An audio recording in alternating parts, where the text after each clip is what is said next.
भूर्भुवस्वः तत्सवितुर्वरेण्यं भर्गो देवस्य धीमहि धियो यो नः प्रचोदयात्।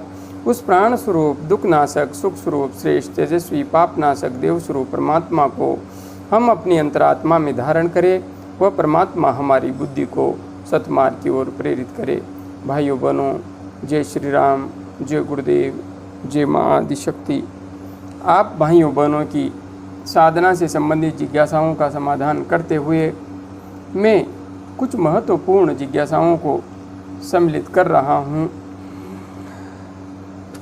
श्रीमान शांति प्रसाद विश्वकर्मा जी ने अपनी जिज्ञासा प्रकट करते हुए लिखा है। प्रणाम गुरु जी, प्रणाम शांति प्रसाद जी, प्रणाम।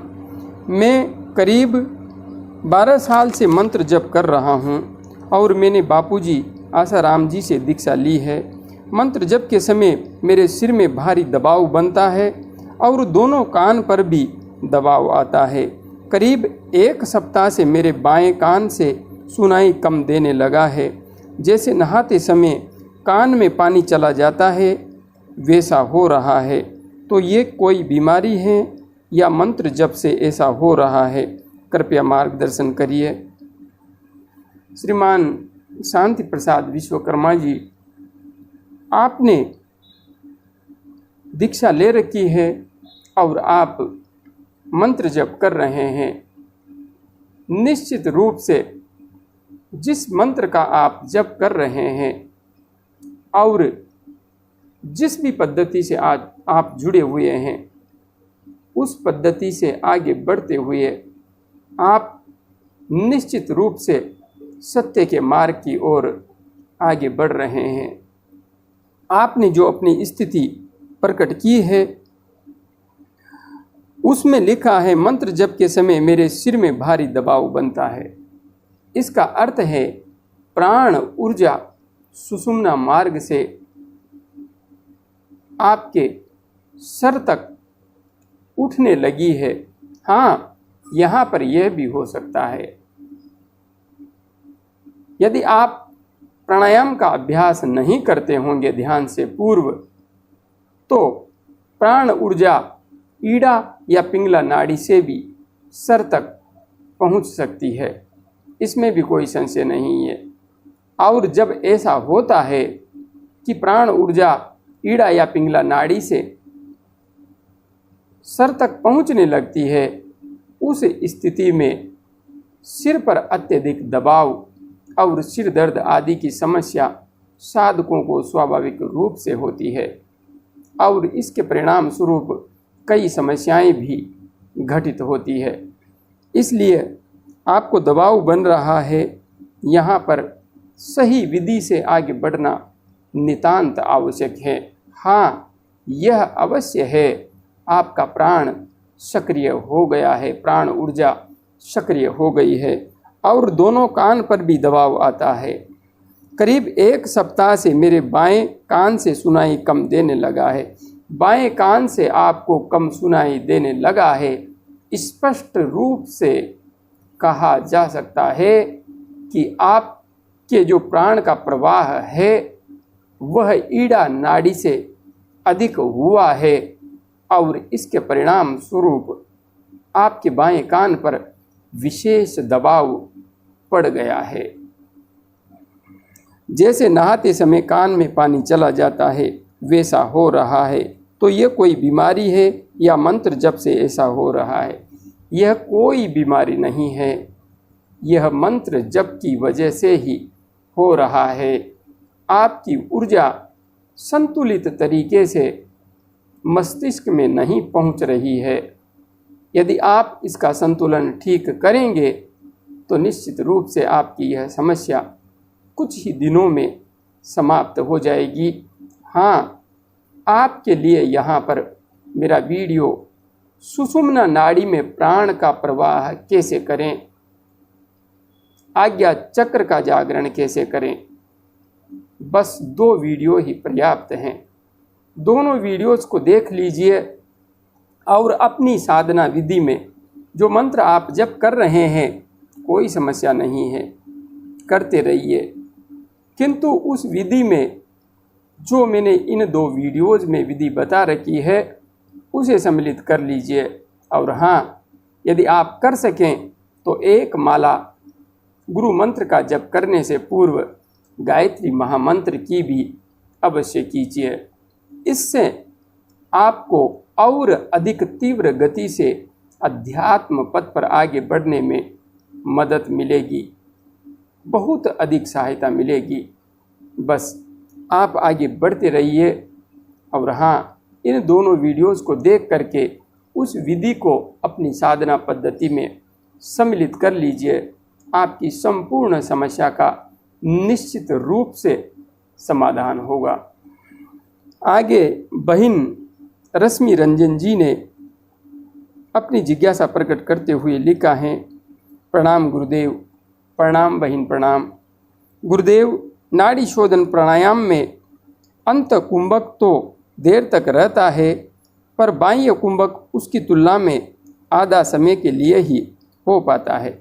बहन, जब हम प्राणायाम करते हैं उस स्थिति में हम जब अंत कुंभक पूरे दबाव से कर लेते हैं, वैसी स्थिति में बाह्य कुंभक को अधिक देर तक कर पाना किसी के लिए भी संभव नहीं होता है।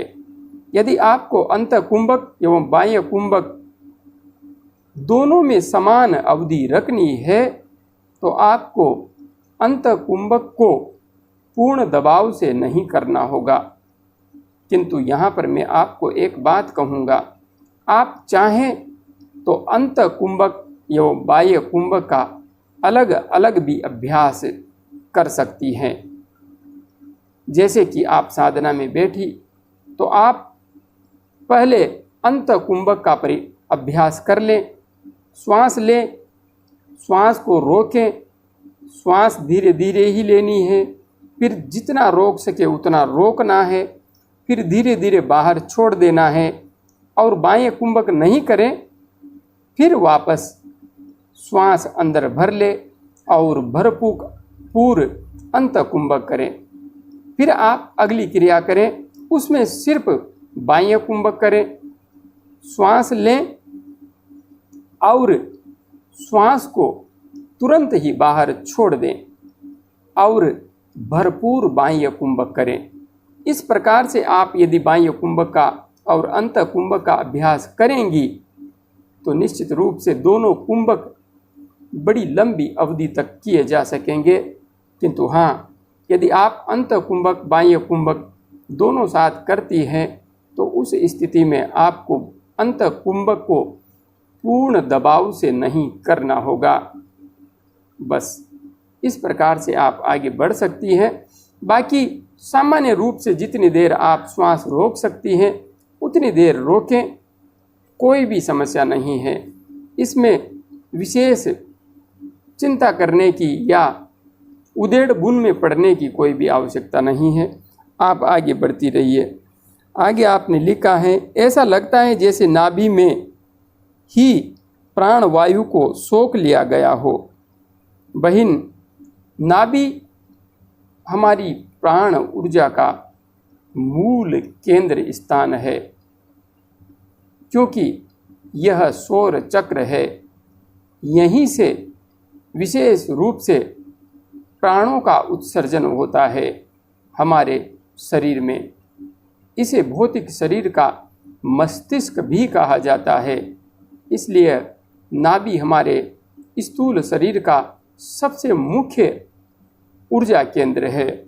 इसलिए आपको जो लग रहा है वह सही ही लग रहा है। प्राण का अवशोषण नाभि में होता है और यहाँ से प्राण ऊर्जा का अत्यधिक जागरण भी होता है। वैसे भगवान दत्तात्रेय के अनुसार यदि मैं कुंडलिनी ऊर्जा की सही स्थिति बताऊं तो वह नाभि से 2 अंगुल नीचे ही है। इसलिए प्राण ऊर्जा का सुषुम्ना में प्रवाह जो होता है उसके पीछे मूल रूप से नाभि केंद्र ही कहीं न कहीं हर प्रकार से जिम्मेदार है। इसलिए नाभि पर ध्यान करना और अंत कुंभक करना साधना मार्ग पर आगे बढ़ने वाले प्रत्येक साधक के लिए अत्यंत आवश्यक है। आगे आपने लिखा है, वैसे मेरा प्राण वायु को शरीर के अंदर रोकने का अभ्यास है। आपके चैनल से 10 दिनों से आपके चैनल को 10 दिनों से जान रही हूँ और फॉलो कर रही हूँ। मैंने प्राणायाम के माध्यम से कुंडलिनी साधना की शुरुआत की जानकारी प्राप्त हुई तो इस अभ्यास को करना शुरू किया। सफलता प्रतीत भी हो रही है, परंतु बाह्य कुंभक और अंत कुंभक के समय में अंतर महसूस कर रही हूँ। लगता है जैसे नाभि के पास काफ़ी प्राण ऊर्जा को अवशोषित कर लिया गया हो। गुरुजी यह क्या है, कृपया मार्गदर्शन करें। बहन, जो कुछ भी है सब कुछ ठीक है। आप पहले से प्राणायाम कर रही हैं और ध्यान के मार्ग पर आगे बढ़ रही हैं, बहुत अच्छी बात है। 10 दिन से मेरे से जुड़ी हैं, आप मेरे से जुड़ गई हैं। बस आप जैसे भी प्राणायाम कर रही हैं करती रहिए। हाँ, सुषुम्ना नाड़ी में प्राण का प्रवाह कैसे करें वह वीडियो आपने देख ही लिया होगा। आज्ञा चक्र का जागरण कैसे करें देख लिया होगा। आगे आप देखना चाहें तो ध्यान कैसे करें, कुंडलिनी शक्ति का जागरण कैसे करें, ध्यान क्यों नहीं लगता, इन वीडियोस को भी आप यदि देख लेंगी तो निश्चित रूप से आपको ध्यान का संपूर्ण विज्ञान समझ में आ जाएगा। हाँ, प्राणायाम के संबंध में आप जैसे कर रही हैं वैसे सब ठीक है। बाकी जो मैंने बताया है वैसे भी आप अंत कुंभक एवं बाह्य कुंभक का अभ्यास कर सकती हैं। निरंतर आगे बढ़ती रहिए, आप बहुत शीघ्र कुंडलिनी ऊर्जा के मार्ग पर आगे बढ़ेंगी, इसमें कोई भी संशय नहीं है, क्योंकि आप एक अच्छी साधिका हैं, अच्छी साधिका। जय गुरुदेव, जय मां आदिशक्ति।